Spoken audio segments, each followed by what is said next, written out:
I've never been the type to scare easily. Growing up in a creaky old farmhouse, I learned pretty quickly that strange noises and shadows are usually just the wind or bad wiring. But what happened to me 3 years ago still makes me sleep with the lights on. And I've never touched an old TV again. It started when I moved into my first apartment.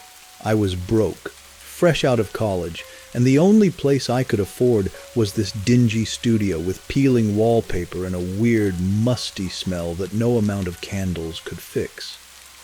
The guy who lived there before I left behind an old box TV.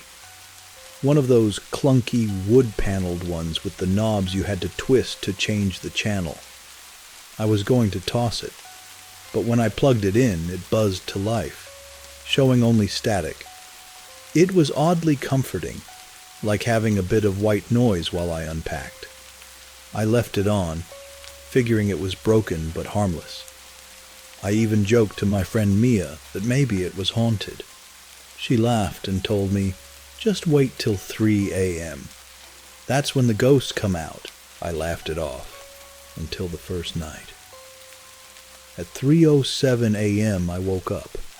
The TV had gone from normal static to something different. The screen showed the faint outline of a room, like a grainy black and white security feed. It wasn't my room. I sat up, heart pounding. The room on the screen had a single wooden chair in the center, and sitting in that chair was a man. His back was to me, and his head was tilted like he was listening. I grabbed the remote, but the TV didn't respond. I yanked the plug from the wall, and the screen went dark. The next morning, I told myself it was just a dream. Stress, right? Moving is hard. That night, I left the TV unplugged. I even double-checked before bed. But at exactly 3:07 a.m., I woke up again. The TV was on. The man was still there. Only this time, he wasn't sitting. He was standing closer to the screen. His face was blurry, like a smudged fingerprint. My chest felt tight. I didn't move, didn't breathe. I just stared. He raised his hand and waved. I scrambled out of bed and hit the power button. Nothing. I unplugged it again. The screen went dark. I didn't sleep the rest of the night.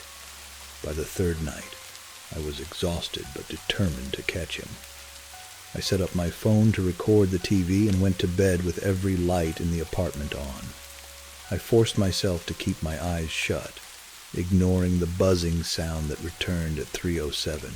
In the morning, I checked the recording.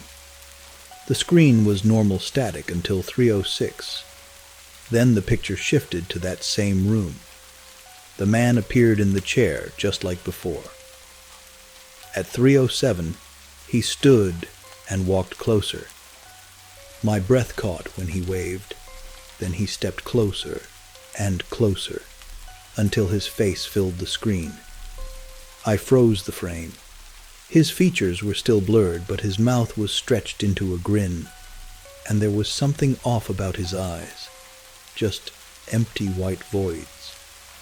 At the bottom of the screen was a timestamp, 3:09 a.m., and then 2 words typed out like a caption. "Look behind you." The video cut to static. I didn't turn around. I grabbed my keys and ran. I stayed with Mia for a week.